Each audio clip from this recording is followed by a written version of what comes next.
Brenda has given us a call from the Highlands. 0344 499 1000 is the number she has called, and you can too. Brenda, what point would you like to make on this? You're very welcome to Talk TV this afternoon.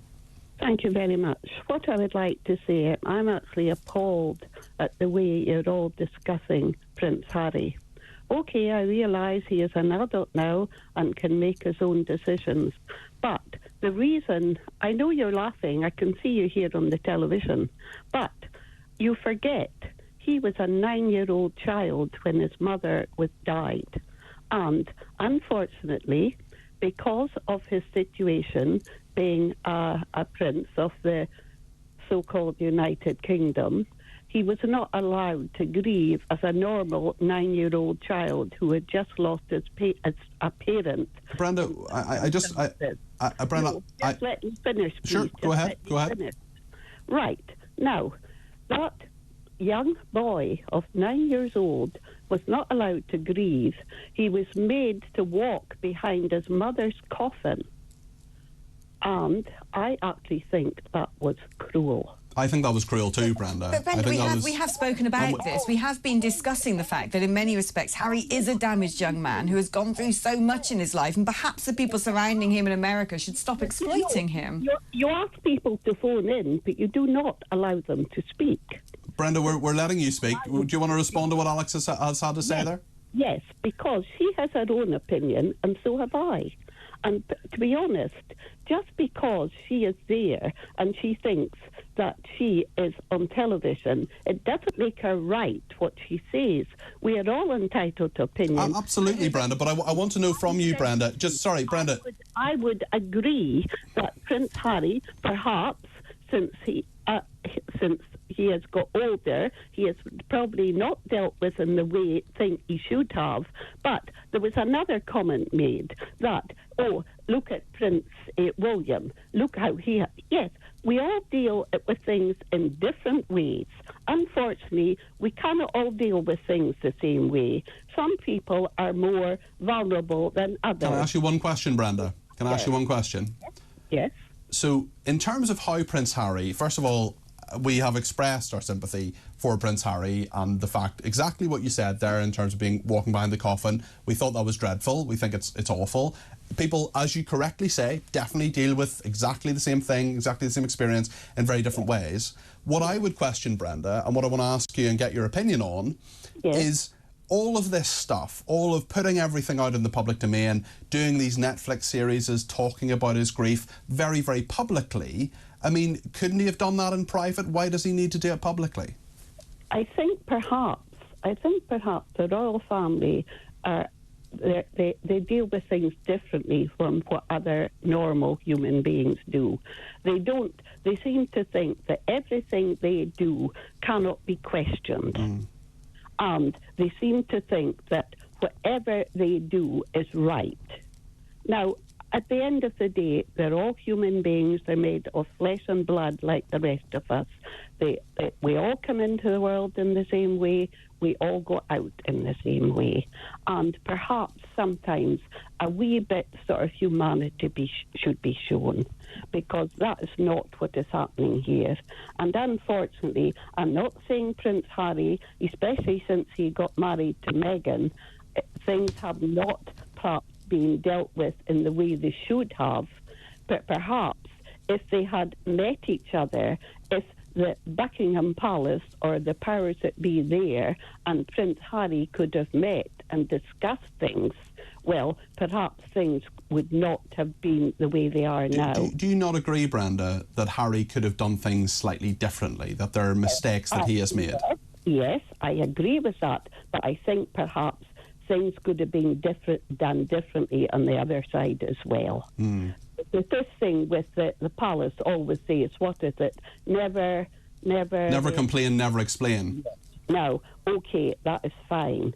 But let's be honest, we're all human beings, and at the end of the day, that's family.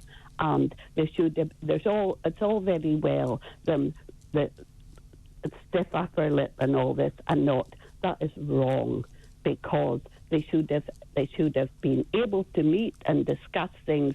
I agree, it should never have got to this state of affairs. So what should he do now? How should he live his life now, Brenda? Because we hear a lot from him. We hear a lot of his opinions on things that are perhaps he's entitled to his opinion, as you are, as I am, as Alex is. Yes. You know, but at the same time, I wonder what you think his role should be now, Brenda. I feel very sad for him, actually. And what I feel heart sore for is these two boys, as young children, they seem to be very, very close. And obviously, they had their mother's influence. And she seemed to want them to live as two. Obviously, they were born into royalty, but she wanted them to live as two normal human beings and to realise that so they were privileged. Not everybody is. Brenda, you make some really good points. We'll agree to disagree on some of them, but thank you very much indeed for your call.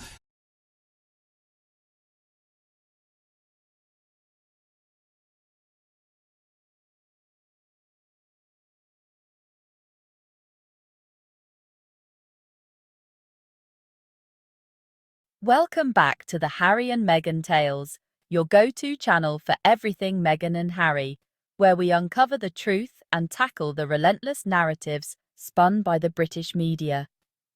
I'm Kelly, and today we're revisiting the High Court's ruling on Prince Harry's phone hacking claims against news group newspapers, NGN, publishers of The Sun and News of the World. While the court dismissed parts of Harry's case on technical grounds, it's critical to look beyond the headlines and examine what this means for Harry, the monarchy, and the unchecked power of the British tabloids. And make sure to stick around for a fiery call from Brenda in the Highlands that left TalkTV hosts absolutely speechless. Prince Harry, once the darling of the British monarchy, stands defiant, ready to challenge the status quo. He seeks justice against a media giant, news group newspapers, accusing them of invading his privacy and exploiting his life for profit, a claim that has sent shockwaves through the media industry. The weight of his accusations hangs heavy in the air as the courtroom listens intently. Harry's legal battle is not just about himself, it shines a light on the often murky relationship between the press, power, and the pursuit of truth, a relationship that has long been scrutinized but rarely challenged so publicly. This isn't just a story about a prince and his grievances, it's a broader narrative about the ethics of journalism. It's about the fundamental right to privacy in a world increasingly obsessed with exposing every detail of our lives, a world where personal boundaries are constantly tested. It's about holding powerful institutions accountable for their actions, ensuring that they do not overstep their bounds. And it's about understanding the human cost of relentless media scrutiny, a cost that affects not just public figures, but ordinary people as well. At the heart of Harry's case lies a secret agreement. This alleged agreement, he claims, existed between the royal family and news group newspapers. He alleges that this agreement silenced him, preventing him from seeking justice for years. Adding fuel to the fire are claims that Prince William, Harry's own brother, may have been involved in this alleged pact. The courtroom becomes a stage for a family drama played out on a global scale. The relationship between the two princes, once seemingly unbreakable, now appears fractured, strained by accusations and shrouded in secrecy. The world watches, captivated by the unfolding saga. After weeks of intense legal battles and bombshell revelations, the gavel falls. The judge delivers a blow to Harry's case, ruling that his claims, while potentially valid, fall outside the statute of limitations. The evidence presented, the judge declares, is insufficient to prove the existence of the secret agreement. The courtroom erupts in a cacophony of gasps and murmurs. Harry, his face etched with disappointment, listens intently as the judge delivers his verdict. The ruling sends shockwaves through the legal community and beyond, prompting heated debates about the fairness of the justice system. Section 4. A hollow victory. NGN, quick to seize the opportunity, declares the ruling a resounding victory. They maintain their innocence, portraying themselves as victims of Harry's unfounded accusations. But beneath the surface of their triumph lies a sense of unease. The court's decision, while dismissing Harry's claims on a technicality, does not erase the underlying allegations of wrongdoing. The public remains divided, unsure of who to believe.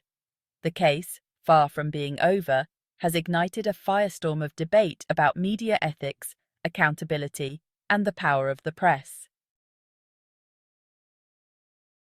Section 5. Through a skewed lens. The media, eager to capitalize on the sensationalism of the trial, rushes to cover the verdict. But their coverage, Harry's supporters argue, is far from impartial. The same outlets accused of exploiting Harry's life for profit now dissect his every move, their narratives often skewed and laced with thinly veiled skepticism. The case becomes a lightning rod for broader conversations about media bias, particularly when it comes to covering those who challenge the status quo. It raises uncomfortable questions about the role of the press in shaping public opinion and the responsibility that comes with wielding such influence. Section 6. Let me finish. A nation divided. The phone lines light up on TalkTV, a wave of public opinion ready to crash onto the airwaves. The nation is on edge, and everyone has something to say. Brenda from Essex, her voice trembling with emotion, dials in, eager to share her thoughts on the case. She has been following the story closely and feels compelled to speak out. "It's about time someone stood up to them," she exclaims, her voice thick with indignation. "They hounded that boy, and it's simply not fair." The anchor attempts to interject, to steer the conversation towards a more neutral ground, hoping to calm the rising tension. But Brenda is having none of it. Her determination is palpable, and she refuses to be silenced. "Let me finish," she bursts out, her voice echoing the frustration of many who feel Harry has been unfairly treated. Her words resonate with countless listeners. Her outburst becomes a viral moment, capturing the raw emotions surrounding the case. Social media explodes with reactions, both supportive and critical, and highlighting the deep divisions within the British public. The nation stands divided, each side more vocal than ever. Section 7. The fight continues. The High Court's ruling may have brought an end to this chapter of Harry's legal battle, but the fight for accountability is far from over. The court's decision, while significant, is just one step in a much larger journey towards justice and transparency. Harry, undeterred, vows to continue his pursuit of justice, his resolve strengthened by the outpouring of support from around the world. His determination is fueled by the belief that no one, regardless of their status, should be above the law. This case serves as a powerful reminder that even in the face of setbacks, the pursuit of truth and justice is a fight worth fighting. It highlights the resilience required to challenge powerful entities and the importance of standing up for what is right.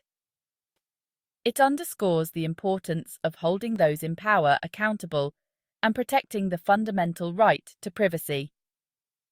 This battle is not just about one individual, but about safeguarding the rights of everyone. And it leaves us with a lingering question. In an age of relentless media scrutiny, what price are we willing to pay for the truth? As we navigate this complex landscape, we must consider the balance between transparency and privacy. Thank you for tuning in to Harry and Meghan Tales. If you found today's episode eye-opening, don't forget to like, share, and subscribe. Let's keep this conversation going in the comments below. What are your thoughts on the High Court's ruling and the media's reaction? I'd love to hear from you. Until next time, I'm Kelly, signing off.